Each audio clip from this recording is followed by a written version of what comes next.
Buenos dias, buenas noches, buenas tardes, good morning, good afternoon, good night, whatever you're watching this. Hey, I'm Donovin Darius.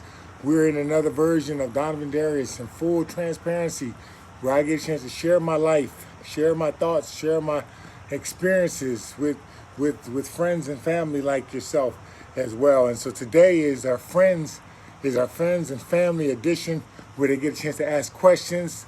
I had several fans write in questions, and I'm going to go through them. And so again, later on in our edition, you'll be able to ask certain questions. Okay, so I'll read through about five or 10 of those questions as well. So again, we'll get into it.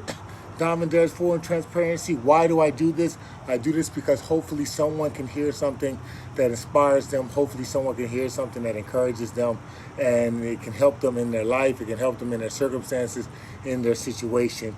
Okay, so we are partners in this. This is not just about Donovin. We are partners in this. Okay, so the first one. Let's go. It says, Donovin, who is your favorite sports hero? My favorite sports hero, I would say, is Muhammad Ali. And the reason why I would say Muhammad Ali, because he grew up in an era, especially with the Vietnam War and everything, and he took a stand. Muhammad Ali took a stand. He said, you know what, why should I go over and fight these individuals who have nothing to do with me when I can stand in my own home and stand in my own neighborhoods, and people fighting me, people throwing things at me, people calling me names. He not only did that, but what he also did is he also gave up several years of his career, because he believed in it. So my favorite sports hero, Muhammad Ali, because he believed in what he fought for. He believed in what he fought for. Plus, he was a beast, and he's a beast in that ring. He's a beast in it, so you can't take that away from him. So Muhammad Ali is my favorite sports hero. Number two, by the way, yes, Syracuse Orangemen. So I don't know, you know what I'm saying? Can't be threatened by the Orangemen until we go ahead and beat you. Somebody said, why did you hit Ferguson like that? It was not on purpose. The Ferguson hit was not on purpose. I almost overran the play. Brett Favre threw the ball high, and I almost overran the play. So I threw my arm out to catch Ferguson's arms before they came down. But he brought it down so fast that my arm hit his neck. And then we know the rest of the history. You know, he got temporarily paralyzed. He went to the hospital. I called him that next day, you know what I'm saying, let him know my condolences. He said, Donovin, you know, don't worry, man, I know you're not a dirty player, and so on from that. So again, good morning. That was the whole Ferguson thing. Ferguson is doing fine to this day, so we're grateful for that, okay? Number two, what are 3 reasons you like being part of a team sport? Fan question number 2 is, what are 3 reasons you like being part of a team sport? I like the camaraderie. I like the fact that you have men from all different backgrounds, all different ages, all different scenarios, and they come together for a common unit. They come together for a common goal, a common purpose. I love that. I love the fact that you get a chance to overcome adversity together. I love the fact that you get a chance to overcome adversity together. You get a chance to really know who is my brothers. There's nothing like somebody falling down, but a teammate lifting them up. So I love the camaraderie. I love the overcoming adversity, and I love the winning. I love the winning. There's nothing like in life like winning. Nobody goes out to lose, but you like to win. So what does that mean? That means you overcame. You set your goal. You set your mind towards something, and you did it together. So the fact that you did it together, that is the 3 reasons why I like being part of a team. Fan question number 3 is, what is the best part about competing? The best part about competing is not what you think. You know, I like competing against other people, but more than anything, I like competing against myself. I compete against myself. So if I ran this time, I like to run this time a little bit faster. If I made 10 tackles, I like to make 11 tackles. If I had 2 pass breakups, I like to make 3 pass breakups. Even now, if I do a good job at a place where I'm speaking, I like to do a better job. And so again, the competition for me is if you can adapt the mindset that I'm competing with myself, that I am trying to get better myself, then it doesn't matter who watches. It doesn't matter who's around. It doesn't matter how well they do. Sure, do I like competing and dominating the next person that I go against? Sure, I like that. But the competition is about me. The competition is about me. So competing and competition and everything is about what is it about how can I get better? And for me, at the end of my career, that's one of the reasons why I retired, because I got tired of competing against myself. I felt like I had accomplished what I wanted to accomplish, what I set out in the league for. And the last couple of years, I just, because the off season was long, I started the off season in February. So the season didn't start till August, till July, August. You know what I'm saying? All the running that I did. Matter of fact, I was named August 2005 NFL toughest workout athlete in the country. So in 2005, if you get that edition, you'll see that I had the workout that I had was extremely tough. And so I got tired of competing with myself, okay, in those areas. So again, that was the best part about competing. Question number 4. Remember, you guys can hold your questions until the end. Hold your questions to the end, because at the end, I'm gonna do some fan questions, and you know what I'm saying, some fan and friends and family questions, and you can do them at the end. Okay, so you can hold your questions until the end, so I can scroll through and I can see them, and I don't have to scroll through all the other ones. All right. How do your teammates make practice fun? And the question number 4, how do my teammates make practice fun? I think the teammates make practice fun by, number 1, studying, by being able to be studying and being prepared. Being prepared is nothing like going out to battle, going out to practice when everybody knows what they're supposed to do. They know what they're supposed to do. They know what the other team's supposed to do, and they can fly around and have fun. We used to have this thing on Fridays called Fun Friday. That's when the practice was shorter. We wouldn't have pads on, but we would just make it fun, and it would be fast. It would fly around, and it was nothing like interceptions. It was nothing like fumbles. It was nothing like, breaking up passes. It was nothing like doing all those things on a fast Friday, and that's how they made it fun. They also made it fun because they didn't take themselves too serious, but they were serious about the job that they were doing. Let me say that again. They didn't take themselves too serious, but they were serious about the job that they were doing. Yes, I enjoy hitting Jerome Bettis as well, to the person that just asked that question as well. We had some nice battles. So again, that's how my teammates make the practice fun, by being prepared themselves, by going out knowing what the opponent is supposed to do, going out knowing what they're supposed to do, and flying around, finishing to the ball. Finishing. Fun is finishing. So tie those 2 words together. Fun is finishing. Fun is finishing. Finishing the right way. Question number 5. What is my favorite, fan question number 5, what is my favorite sports quote? My favorite sports quote is, let your actions speak so loud, nobody got to hear a word you're saying. Let your actions speak so loud that nobody has to hear a word you're saying. You have several people who try to motivate people, and they try to motivate people by their words. They try to motivate them by hollering. They try to motivate them by raising their voice. They try to motivate them by the different words. But my favorite quote is, let your actions speak so loud that nobody has to hear a word that you're saying. So if I see you running to the ball, if I see you finishing your job, if I see you on the phone, let's say you work somewhere and you're on the phone, you got to make calls, closing deals. You know what I'm saying? If I see you studying your craft, if I see you reading different books, if I see you studying yourself, if I see you doing all those things, let your actions speak so loud that nobody got to hear a word that you're saying. They don't have to hear it because they see it. They see the actions. They see exactly what does it mean, what it is that you're trying to do, okay? So let your actions speak so loud, nobody has to hear a word you're saying, okay? Question number 6, what emotions do you feel when you play well? What emotions do you feel when you play?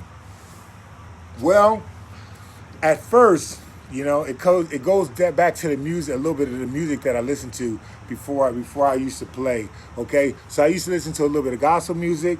I used to listen to a little bit of R&B. Can anybody guess? I already said this before. Can anybody guess the different type of music? The one other type of music I used to listen to.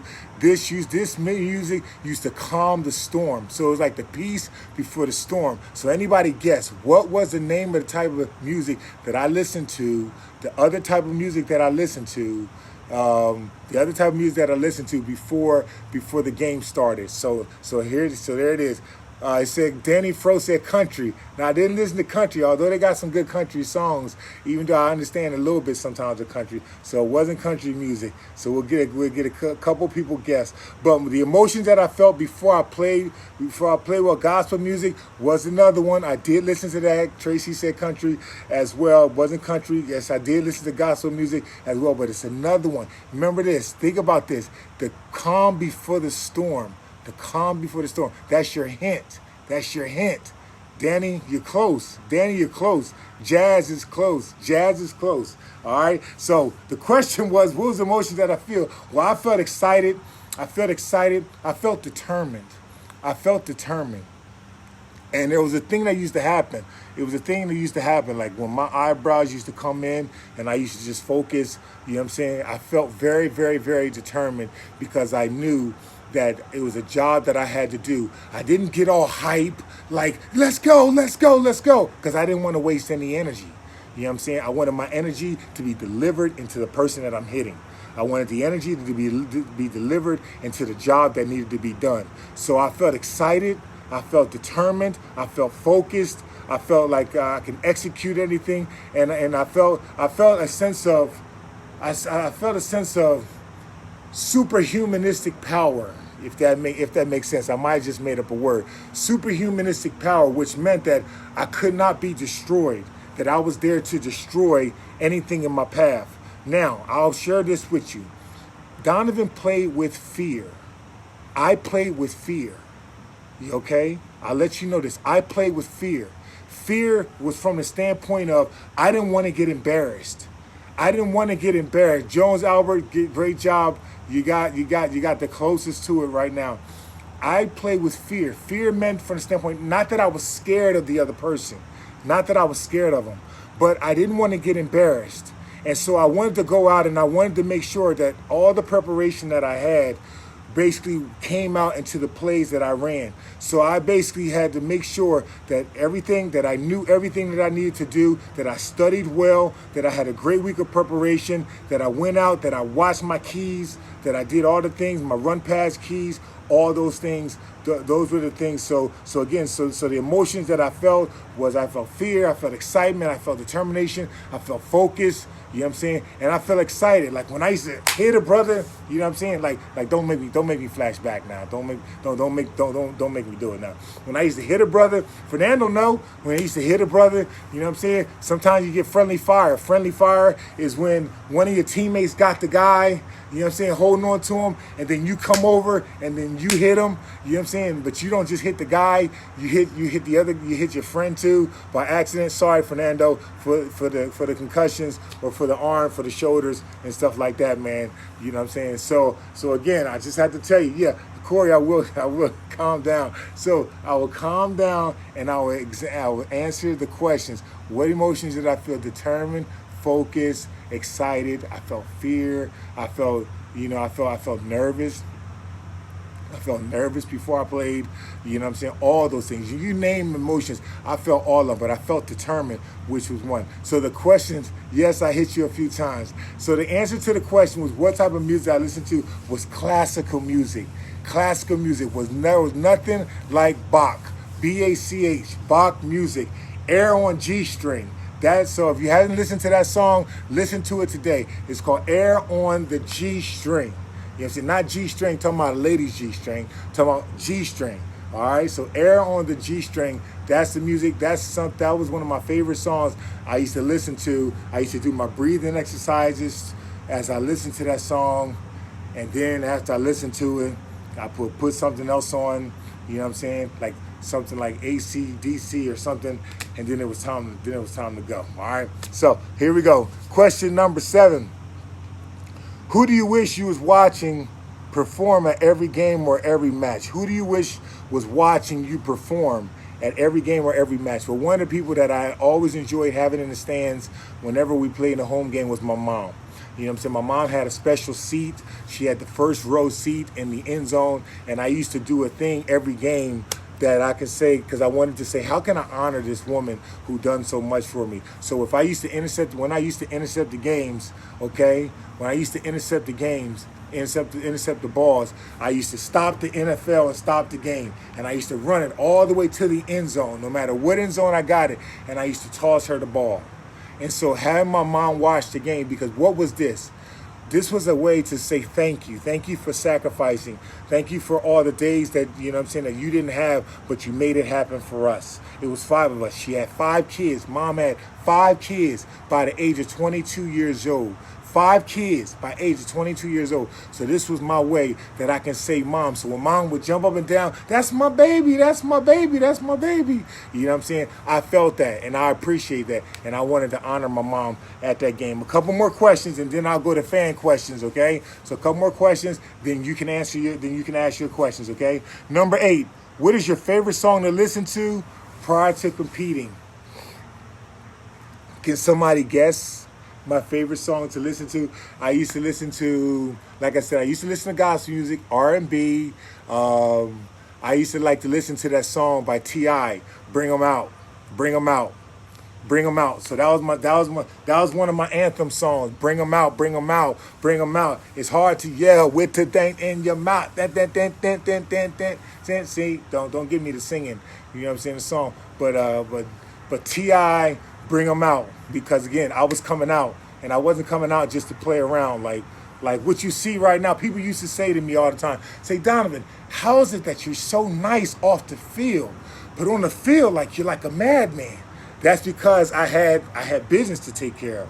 I had business to take care of, and if you were on the other side, you were my quote unquote my enemy, and you were the one that was stopping me from accomplishing my goals. So again, T.I., Bring 'Em Out, Bring 'Em Out was one of the songs that I used to listen to, was one of my favorite songs. And of course, Air on a G-String, because it calmed me down. Yes, Danny Fro, it calmed me down and it got me ready. You know what I'm saying? It was a calm before the storm. Remember, like they say, if you're in a hurricane, if you're in a tornado, the calmest part of the tornado is inside of that tornado. The calmest part is inside that tornado. So that's kind of what it was. You get to the outside of that tornado, all types of things will happen. Elbows start flying, you know what I'm saying? Wrists start flying, you know what I'm saying? Helmets start flying, whatever start flying. So there you go. So we got 2 more questions, then we'll do any friends questions as well. So go ahead and get ready, go ahead. So if you want to start typing your questions, then I'll scroll back. You can start typing your questions starting now, okay? All right. What it says, what is your favorite movie about sports? Your favorite movie about sports? It wasn't Rudy, because actually Rudy was offside. Rudy was in a neutral zone. So for anybody that want to watch Rudy and vote for Rudy, Rudy was in the neutral zone. So he should have got a flag. He should have never ever got that sack, because he was in the neutral zone. But one of my favorite movies, I Remember the Titans. Remember the Titans was good because it had a lot of societal type of themes to it. You know what I'm saying? Black guy, black team, white team coming together, how they come together. But the main thing was that coach. The way that coach, you know, masterfully brought that team together was wonderful. So I really appreciate that movie right there. So that's one of my favorite movies that I used to enjoy from there. And number 10, where do you feel confident? So I don't know if somebody asked this question. It says, what qualities make up a teammate, a good team captain? What qualities make up a good team captain? Well, somebody that's going to lead by example. Somebody that will lead by example. As I said, let your actions speak so loud nobody got to hear words you're saying. So somebody's going to lead by example. Somebody that's going to be there to pick you up. Somebody that's going to be there to encourage you. That's going to build you up. That's going to build you into the superhuman that you are. Somebody that's going to keep building you up. They're going to keep the positive going. Sure, but then also somebody that will get into your face when you do something wrong. Somebody that will get into your face when you do something wrong. So not only will they build you up, okay, but then they're going to hold you accountable. They're going to hold you accountable. That makes up a good teammate. So again, a leader, somebody that does what they say they're going to do, and their consistency, because all the NFL is consistency and discipline. Discipline and consistency. Can I be consistent with my discipline?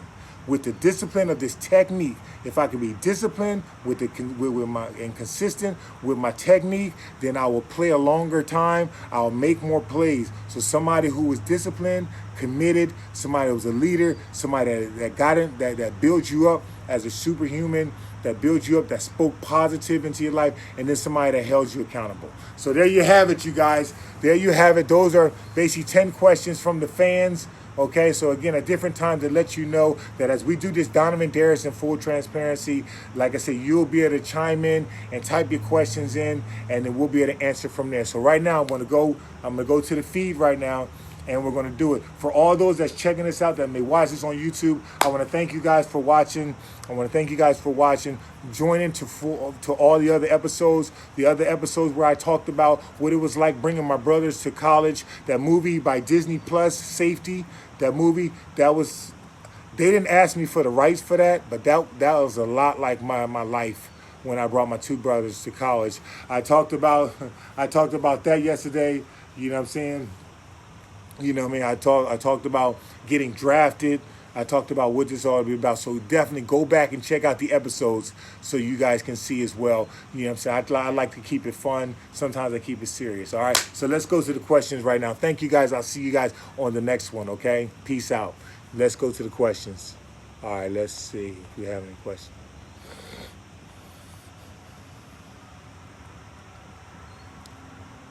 Yes, Fernando, I did hit you a couple times. My bad, bro. I hope you healed up. So Danny Fro said, when you gonna put together a fishing class together? Well, we got to let the weather break a little bit, man. Listen, would you believe I started fishing about 5 years ago? You know what I'm saying? My first time out fishing, it wasn't fishing class. It was how to untie knot classes, because I kept getting all these knots in my line. So again, there's some lesson learned there. So, but I'll do that. I'll do that as well. I'm going to share something with you guys. Anybody like to skate? Does anybody like to skate, rollerblades, roller skate, rollerblade? One of the things I want to do probably in the next month, probably during spring break time, is that there's a young lady who is dying, who has ALS from the Dixie Blues. Okay, and I used to do work for them as well. I want to put together a skating party where people come, and the money from the skating party, okay, a lot of the money goes towards her cause, fighting the disease that she's going through right now. So again, you can bring out your roller skates, you can do your roll, bounce, you know what I mean? You can do all that stuff, you know what I'm saying? And you can do it for a great cause. So again, we're in the middle of that. You are at the very beginning of an idea. Typically, these things are like about a month out, but I want you to get together and come on out and support, you know, come out and support us, you know what I'm saying, and support her, okay, for that as well. I'm not here getting the money. I'm here to raise the money and use my name as a platform so we can raise money for this young lady, you know what I'm saying, the things that she's going through as well, okay?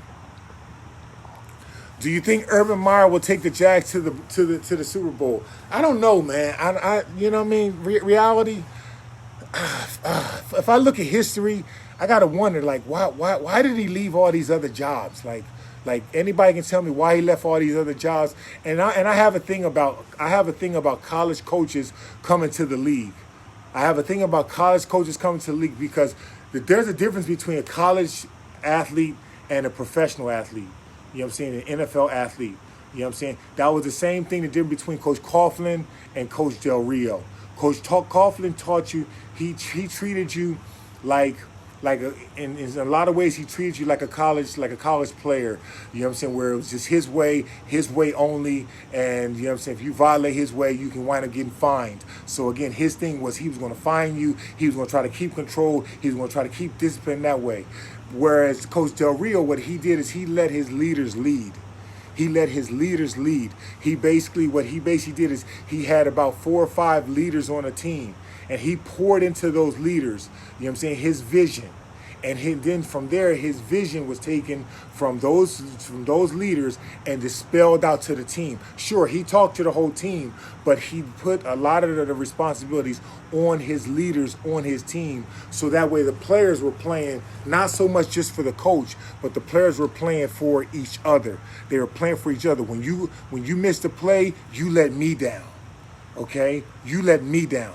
You know what I'm saying? When I'm out there and I'm trying to give everything I have, you let me down. So that way you don't let me down. He put that vision, he put that expectation inside. So do I think that Urban Meyer will take him to the Jaguars to the bowl game? I hope so. I mean, I hope he does. The Jaguars need a win. The Jaguars need to make it back to the playoffs because Jacksonville is a great town to have a team in if we keep winning. So we gotta win. Okay, we gotta win. All right. So that's what I think about Urban Meyer. I think he may come out and he may try initially his college mentality of trying to get the team going. Hopefully he doesn't bring that he doesn't just bring that college mentality, but he brings his discipline, he brings his expectation, he brings his consistency, he brings his winning track record, you know what I'm saying, on the things he needs to do on how to win. He brings that to the team and the guys buy into it. And it takes the guys to buy into it. You got 53 guys, but if none of them buy into your system, then you're going to be the only one talking. It's like going for a walk thinking that you're a leader. If you go for a walk and you think you're a leader and you look behind you, ain't nobody walking with you, you know what I'm saying, nobody behind you, you ain't leading nobody. You're just going for a walk. So I hope that he don't just go for a walk. I hope that he has a whole group of 53 guys behind him, walking with him, on the side of him, okay, all around him, and they're all walking this thing together. Urban Meyer is not going to be the savior of this team. He's not going to be the savior of this city. What's going to be the savior of this city is those 53 guys, okay, along with the coaching staff that's going to come together, that's going to say that, you know what, enough is enough. It's time for us to win this thing. It's time for us to be consistently disciplined in our technique. If they do that, they will win. They will win more games than they lose, and they'll put themselves in the playoff. So that will be the difference, okay? So Jones Albert, thank you for that question. Mel James said, speaking of actions, years ago you walked on the field to a starry-eyed little girl who was amazed at your presence. Let me see if I can. Oh, man. I'm trying to push see more, and I can't see more. Let me see, at your presence. Thank you for bringing a smile to your child. She's now 32. No problem. No problem at all. Listen, at the end of the day, you know what I'm saying, your legacy, you know what I'm saying, the legacy you live, remember this, okay? Remember this as a quote, okay? The legacy you lived is nothing more than a life that you lived. The legacy you leave is nothing more than a life that you lived, okay? So if I was mean-hearted while I live, that's going to be the legacy that I leave. If I was kind-hearted, that's going to be the legacy that I leave. And so whatever I can do, you know, whatever I can do to bring a smile, whatever I can do to bring a hope, to bring happiness, it's my pleasure. It's my pleasure to do that. Thank you, Mel James, for that as well. He said, when you said hello to her on the field a few years ago. Brandon James, Double D, let the past talk even in practice. Brandon James, yes. Thanks, Danny. Hardest running back to tackle to Double D. Who was one of the hardest running backs to tackle was probably my first year. What's his name? From Denver. Now, why is his name forgetting? Why is his name slipping me? Blame it on my head and not my heart. You know what I'm saying? I used to bang my head for a living. Don't blame it on my head, not my heart. You know what I'm saying? What was his name? Somebody type his name. He number 30. Number 30. Terrell Davis. Terrell Davis, there it is, bingo. You know what I'm saying? Sometimes, look, you're not going crazy. It just takes a while for it to come back around. Just let the merry-go-round swing back around. Terrell Davis, because Terrell Davis, they had a zone blocking scheme, and so his job was to wait to the hole and then get it. And he was about 215 pounds, you know, probably about 5'10", 5'11", you know what I'm saying? And he was a good running back to tackle. Because he just kept the motor. He was kind of one of them overachievers as well. I'm telling you, man, it's something about them overachievers that come into the league that they don't expect much, that they're there because of their heart and their effort. And so I say to you, why don't you have that mentality as an overachiever? You know what I'm saying? People may say, you know, you may do this, you may do that, but you have that heart of a champion, and you overaccomplish more than people expect you to do as well. Now, people always want to know Jerome Bettis. People know the Jerome Bettis story. Jerome Bettis was a big guy, 6'3", 270, 260, but he had the feet of a fast guy. You know what I'm saying? You know what I'm saying? I love going against him because we had some great battles. You know what I'm saying? I remember at his Hall of Fame ceremony, I went up to him and I said, hey, I said, Jerome, hey man, JB, I want to thank you, man, for bringing out the best in me, because he brought out the best in me.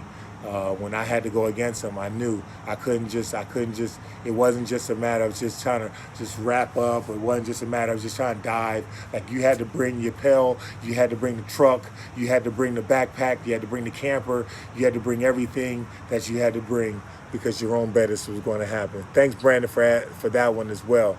Danny Fro said, that would be awesome. Let's skate.